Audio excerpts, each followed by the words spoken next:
Resolver por el método de mallas un circuito con tres mallas, ¿sale?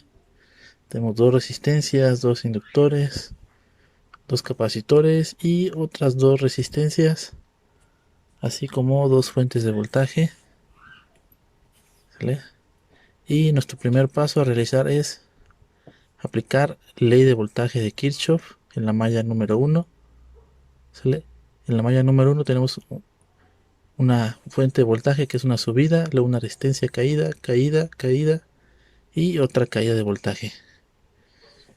Entonces el voltaje de la fuente tiene que ser igual al voltaje de R1 más voltaje de R2 más voltaje de L2 más voltaje de L1. ¿Sale? Entonces aplicamos ley de Ohm al voltaje de la resistencia R1, que debe ser R1 por corriente de R1. ¿Y quién es la corriente que pasa por la resistencia R1? Es I1. ¿Sale? Ahora vámonos con voltaje de R2. Voltaje de R2 por ley de Ohm debe ser R2 por corriente de R2. ¿Y quién es la corriente que pasa por resistencia R2? Están pasando corriente I1 y I2. Como van en direcciones contrarias, tenemos que colocar I1 menos I2. ¿Sale? Vámonos con voltaje de L2. Voltaje de L2 por ley de Ohm debe ser Z de L2 corriente de L2. ¿Y quién es la corriente que pasa por el inductor L2? Otra vez I1 y I2 en direcciones contrarias. Pero como estamos desde el punto de vista del malla 1, debe ser I1 menos I2. ¿Sale? Ahora voltaje de inductor L1. Voltaje de inductor L1 debe ser por ley de Ohm ZL1 por corriente L1. ¿Y quién es la corriente que pasa por el inductor L1? Pues nada más I1. Después de que aplicamos correctamente ley de Ohm, lo que sigue es sustituir todos estos voltajes en mi ley de voltaje de Kirchhoff. Tengo voltaje de R1, voltaje de R2, voltaje de inductor L2 y voltaje de inductor L1. ¿Sale? Ahora lo que sigue, hay que factorizar términos comunes, todos los que tengan I1, en este caso R1, R2, inductor L2, L1, inductor L2. ¿Sale? Y después todos los términos que tengan corriente 2, en este caso R2 con signo negativo, luego ZL2 también con signo negativo, y ya tenemos nuestra primera ecuación. Ahora vamos a aplicar ley de voltaje de Kirchhoff en nuestra malla 2. ¿Sale? Aquí no tenemos ninguna subida de voltaje, solamente caídas, por lo que 0 va a ser igual a la suma de voltaje capacitor 1 más voltaje de R3 más voltaje capacitor 2 más voltaje de R2 más voltaje de L2. Aplicamos ley de Ohm al voltaje de capacitor 1 y debe ser impedancia de capacitor 1 por corriente que pasa por el capacitor 1. ¿Y quién es la corriente que pasa por capacitor 1? Es I2. ¿Vale? Ahora, voltaje de R3 por ley de Ohm debe ser R3 por la corriente que pasa por R3. ¿Y quién es la corriente que pasa por R3? Aquí tenemos I2 e I3, ambas van en direcciones contrarias, por eso debemos de poner I2 menos I3. Ahora, voltaje de capacitor 2 por ley de Ohm, impedancia de capacitor por corriente de capacitor 2. ¿Y quién es la corriente que pasa por el capacitor 2? Aquí tenemos diferencia de corriente 2 menos corriente I3. ¿Sale? Vámonos con resistencia R2. ¿Sale? La resistencia R2 por ley de Ohm debe ser R2 por corriente que pasa por R2. ¿Y quién es la corriente que pasa por R2? Tenemos tanto I1 como I2. ¿Sale? Ambas en direcciones contrarias. Pero como lo estamos viendo desde el punto de vista de malla 2, ponemos I2 menos I1. Finalmente, voltaje de inductor L2 por ley de Ohm, ZL2 por corriente que pasa por el inductor L2. ¿Quién es la corriente que pasa por el inductor L2? Sale I2 e I1, pero direcciones contrarias debemos de colocar I2 menos I1. Ahora escribimos estos voltajes en mi ley de voltaje de Kirchhoff. Sale primero voltaje de capacitor 1, ¿vale? Voltaje de R3, voltaje de capacitor 2, voltaje de resistencia R2 y voltaje de inductor L2. ¿Sale? Después hay que factorizar términos comunes de I1, I2 e I3. ¿Sale? Entonces empezamos con I1, tenemos R2 con signo negativo, luego ZL2 con signo negativo también. Ahora vámonos con los términos que tienen I2. Tengo impedancia de capacitor 1, resistencia R3, impedancia de capacitor 2, R2, impedancia ZL2. Ahora todos los términos que tengan I3 y tenemos R3 con signo negativo, luego capacitor 2 con signo negativo también, ¿sale? Y aquí termina nuestra ecuación número 2. Entonces ahora sigue aplicar mi ley de voltaje en la malla 3. ¿Sale? Tenemos una caída de voltaje, otra caída y una caída de voltaje. Entonces, aplicamos ley de voltaje de Kirchhoff en la malla 3 y tenemos que 0 va a ser igual al voltaje de la fuente 2 más voltaje de capacitor 2 más voltaje de resistencia R3 más voltaje de resistencia R4.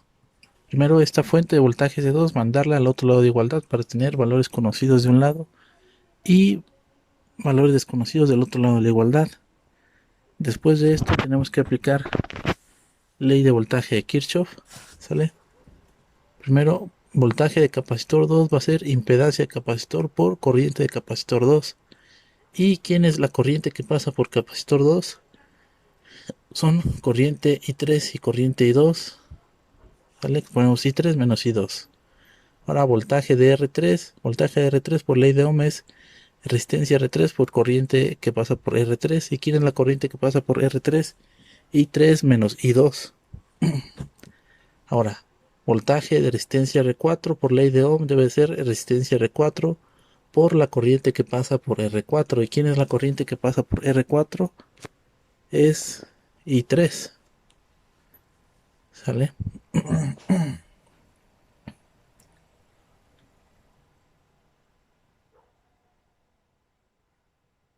Luego hay que sustituir estos voltajes en mi ley de voltaje de Kirchhoff. ¿Sale? Empezamos con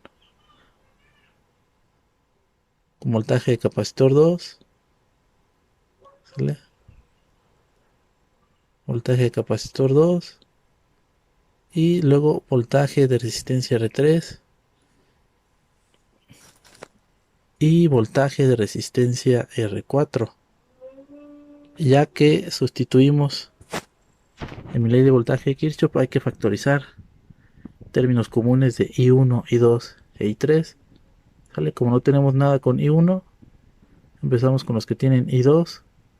En este caso, impedancia de capacitor 2 con signo negativo. Luego R3 con signo negativo también. Y ya. Ahora las que tengan corriente I3, empezamos con resistencia R3. ¿Sale? Luego resistencia R4 y impedancia de capacitor 2. Ya tenemos ahora nuestras tres ecuaciones, ¿sale? De nuestras tres mallas. Entonces tenemos que escribirlo ahora en forma matricial. ¿Sale? Déjenme acomodo. Acá está. ¿Sale? Vamos a tomar la primera ecuación. Todo lo que está multiplicado por I1, todo lo que está multiplicado por I2 y todo lo que está multiplicado por I3, que es nada, 0. De la ecuación 2. Ay, ay, ay. Ecuación 2, todo lo que está multiplicado por I1, sale R2 ZL2, R2 ZL2. Todo lo que está multiplicado por I2, debe estar ahí, y todo lo que está multiplicado por I3 R3 capacitor 2, sale en tercera columna, segundo renglón. Luego de la tercera ecuación, todo lo que está multiplicado por I1, que es nada, un 0. Todo lo que está multiplicado por I2, que es R3 capacitor 2, ¿sale? Todo lo que está multiplicado por I3, R3, R4 capacitor 2, ¿sale? Después de esto, si a toda esta matriz le digo matriz A y a este vector B, vector solución, ¿vale? Entonces, si yo estoy buscando las corrientes I1, I2 y 3, lo único que tengo que hacer es sacar la inversa de esta matriz A, multiplicarla por mi vector B, solución, y voy a encontrar las tres corrientes, ¿sale? 0.955 amperes con ángulo de menos 62.5, 0.449 amperes con ángulo de menos 126.19, ¿sale?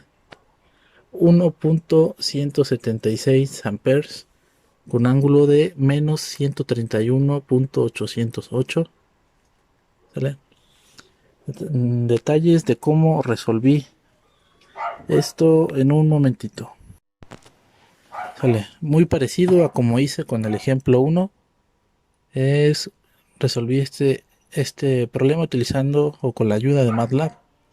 Sale, primero definí variables para R1, R2, R3, R4, ZL1, ZL2, Z de capacitor 1, Z de capacitor 2, y les puse los valores del problema. Escribí mi matriz A tal cual la tenía, sale, en papel, y también mi matriz de solución B, que estaban en coordenadas polares. Hay que escribirlas coordenadas cartesianas para que MATLAB pueda hacer el producto de los números complejos. Después de esto, con la instrucción INB inverso de A, lo multiplico por B, sale, y encuentro mis tres corrientes, pero en coordenadas cartesianas. Si a esto le saco la magnitud con la función ABS y después el ángulo, sale, multiplicándolo por 180 entre pi para tener el valor en grados y no en radianes, sale, y de ahí salió el resultado. Algo así van a tener que hacer ustedes para resolver los siguientes dos ejercicios.